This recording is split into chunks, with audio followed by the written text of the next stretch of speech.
नमस्कार दोस्तों, आज की इस वीडियो में हम बात करेंगे लकवे के जो मरीज होते हैं, जो पैरालिसिस पेशेंट होते हैं, उनके जो हाथ अगर हम बात करते हैं तो पूरी बॉडी में हमें इम्प्रूवमेंट देखने को मिलती है, लेकिन हाथ में जो इम्प्रूवमेंट है वो काफ़ी कम देखने को मिलती है।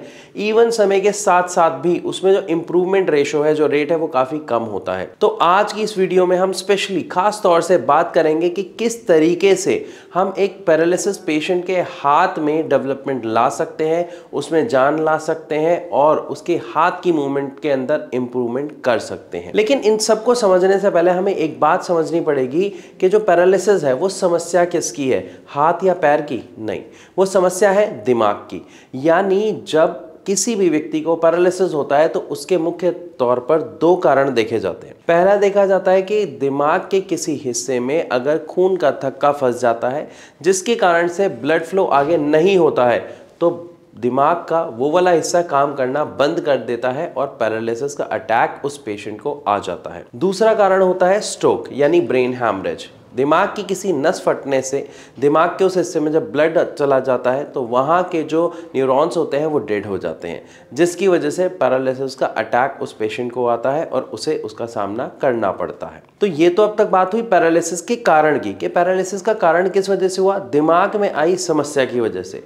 तो जिसके कारण हमारे शरीर ने क्या करना बंद कर दिया? काम करना बंद कर दिया।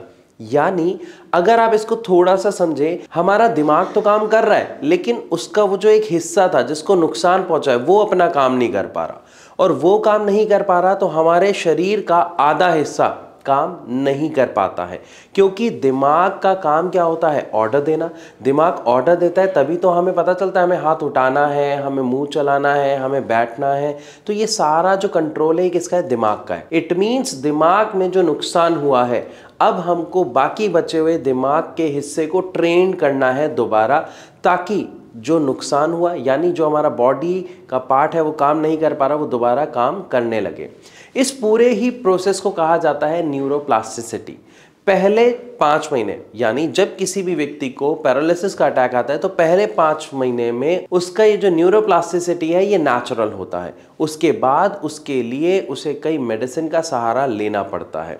तो जब न्यूरोप्लास्टिसिटी की हम बात कर रहे हैं, यही एक सबसे अहम कड़ी आती है कि अगर हम उस पैरालिसिस पेशेंट के हाथ में मूवमेंट लाना चाहते हैं। अक्सर हम देखते हैं कि जो पैरालिसिस पेशेंट है उसके हाथ में क्या होता है? ऐसे मुट्ठी बनी रहती है, उंगलियां बहुत टाइट हो जाती है, स्टिफ हो जाती है, मसल्स की पावर लगभग चली जाती है, और इवन हाथ वो कोशिश करके उठा तो पाते हैं, लेकिन जो उनकी कलाई होती है, कलाई और आगे जो उंगलियां होती हैं, यहां तक इंप्रूवमेंट लाना एक बहुत ही टफ टास्क हो जाता है, एक डॉक्टर के लिए और एक पेशेंट के लिए, दोनों के लिए। ऐसा होता क्यों है?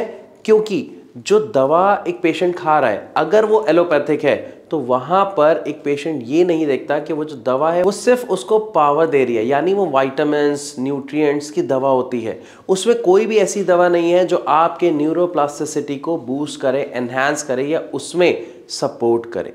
जब आपकी समस्या की रूट कॉज पर काम नहीं किया जा रहा तो उसका जो रिजल्ट है वो हमें इस तरीके का देखने को नहीं मिलता है। इसलिए अक्सर ऐसा देखा जाता है कि पेशेंट दूसरी दवा की तरफ जाते हैं, क्योंकि उससे उनको रिलीफ नहीं मिल रहा होता जो एलोपैथ वो प्रयोग कर रहे हैं। यहाँ पर होम्योपैथिक दवा बड़ी ही असरदार होती है, क्योंकि वो न्यूरोप्लास्टिसिटी में बहुत अच्छे तरीके से एक पेशेंट को हेल्प करती है। लेकिन हमने शुरुआत में ही बात की थी इस वीडियो में कि आज इस वीडियो में हम बात करेंगे कि हाथ में हम दोबारा जान कैसे लाएं।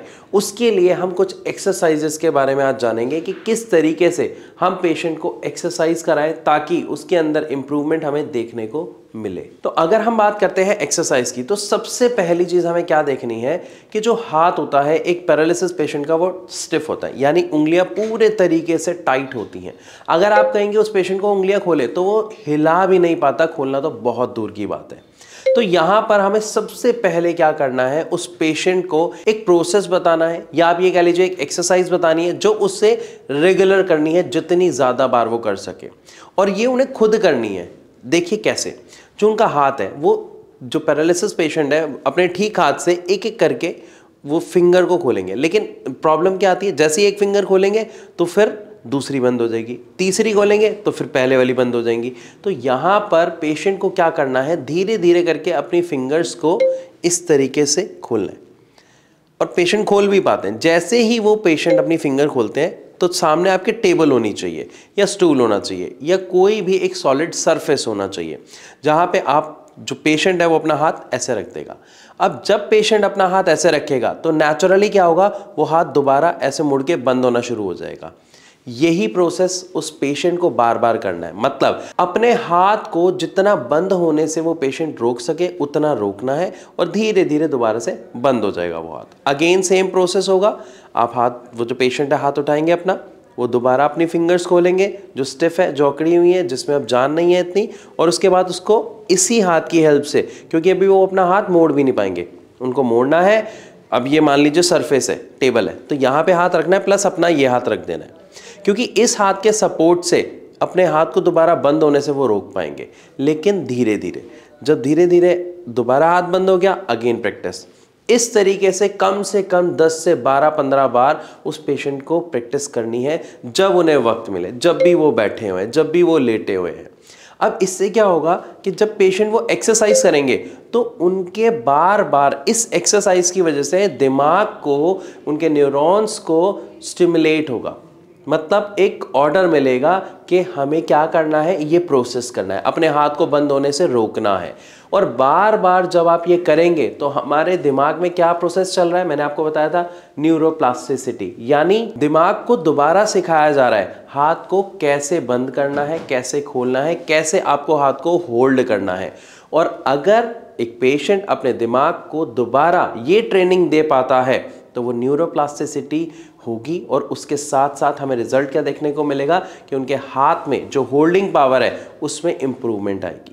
ये जितनी आसानी से और जितनी जल्दी से मैं बोल रहा हूँ, इतनी जल्दी इंप्रूवमेंट नहीं आती है। इसके लिए बहुत कंसिस्टेंट प्रैक्टिस चाहिए, यानी लगातार आपको ये एक्सरसाइज करानी है या उस पेशेंट को करनी पड़ेगी, तभी इसमें इंप्रूवमेंट देखने को मिलेगा। यहाँ पर एक बात का ख्याल और रखें, जो पेशेंट है अगर वो ये प्रैक्टिस खुद से करते हैं तो इसका रिजल्ट काफ़ी अच्छा देखने को मिलता है, और यहीं अगर कोई और कराता है तो इसका रिजल्ट काफ़ी कम देखने को मिलता है। इसी के साथ साथ उन्हें एक और एक्सरसाइज ऐड ऑन करनी है। जब वो लगातार इस एक्सरसाइजेस को करते रहें, हो सकता है शुरुआती दौर में वो थोड़ा फ्रस्ट्रेट होंगे, गुस्सा आएगा, इरिटेशन होगी, तो वहाँ पर आपको उसको होल्ड कर देना है, फिर थोड़ी देर बाद दोबारा शुरू करना है। और इसके बाद अब दूसरी एक्सरसाइज की अगर हम बात करते हैं तो पेशेंट ने अभी क्या सीखा, हाथ खोलना, होल्ड करना। इसके बाद पेशेंट को नेक्स्ट एक्सरसाइज करनी है, अपने हाथ को धीरे धीरे टर्न करना, सीधा एंड देन उल्टा, फिर अगेन सेम देन सेम। ये एक्सरसाइज हमें करने में बहुत आसान है, पेशेंट को देखने में शायद बहुत आसान लगे, लेकिन करना पेशेंट के लिए बहुत मुश्किल है, क्योंकि यहाँ पर पेशेंट को क्या सिखाना है अपने दिमाग को कि हाथ को कैसे उसे अप करना है, कैसे उसे डाउन करना है, मूवमेंट कैसे लेके आनी है। क्योंकि प्रॉब्लम कहाँ पे है, रिस्ट में है, रिस्ट की मूवमेंट भी नहीं है। अभी थर्ड एक्सरसाइज में हम रिस्ट की मूवमेंट भी ऐड करेंगे। तो पहली दो एक्सरसाइज आई होप आपको समझ आ गई है कि हमें फिंगर्स को खोलना है, हाथ को थोड़ा सा प्रेस करना है और होल्ड करना है ताकि वो जल्दी से बंद ना हो। सेकेंड एक्सरसाइज में क्या करना है, हाथ को हमें खोले रखना है, उसे कोशिश करानी है सीधे करने की, लेकिन फिंगर्स बंद होंगी तो हाथ को वापस रख लेना है ताकि फिंगर्स बंद ना हो, एंड देन हाथ को वापस सेम पोजीशन में लाना है, राइट। इन दो एक्सरसाइजेस के बाद आती है हमारी थर्ड एक्सरसाइज की बारी। थर्ड एक्सरसाइज पेशेंट के लिए करना कंपैरेटिवली थोड़ा सा इजी होगा, क्योंकि इसमें हम पहले अपने हाथ को खुलवाएंगे नहीं। जो हमारे पेशेंट का हाथ है जो बंद है, हम उसे खुलवाएंगे नहीं। हम क्या करेंगे, टेबल पे ही हाथ रखना है पेशेंट को, और सिर्फ उन्हें क्या कोशिश करनी है, ये जो रिस्ट है इस रिस्ट के अंदर मूवमेंट लानी है, यानी हाथ को ऐसे up and down, up and down. यही चीज़ अगर हम पेशेंट को फिंगर्स को ओपन करा के कराते हैं तो ये पेशेंट के लिए बहुत टफ हो जाएगा और लाइक नेक्स्ट टू इम्पॉसिबल होगा, क्योंकि फिंगर्स पे तो होल्ड नहीं आ रहा। तो फिंगर्स को पहले पकड़ेंगे फिर मूवमेंट कराएंगे, तो ये इतने असरदार नहीं होता है। इसलिए हमें क्या करना होता है, पेशेंट की मुट्ठी वहीं पे बंद रहने दे, सिर्फ उसके हाथ को जो रिस्ट है इसको मूवमेंट दे। तो इसको आपको ऊपर करना है, नीचे करना है, अप एंड डाउन। इस तरीके से ये 3 एक्सरसाइज आप लगातार पेशेंट को कराएं, आपको इंप्रूवमेंट देखने को मिलेगा। लेकिन ध्यान रखिए, जब पेशेंट कोई इंप्रूवमेंट करता है या पेशेंट अगर लगातार एक्सरसाइज करता है तो पेशेंट को बहुत ज़्यादा रिक्वायरमेंट होती है एक सही डाइट की। अब सही डाइट में क्या है, मैं यहाँ पर ऑलरेडी वीडियोस बना चुका हूँ मेरे चैनल पे।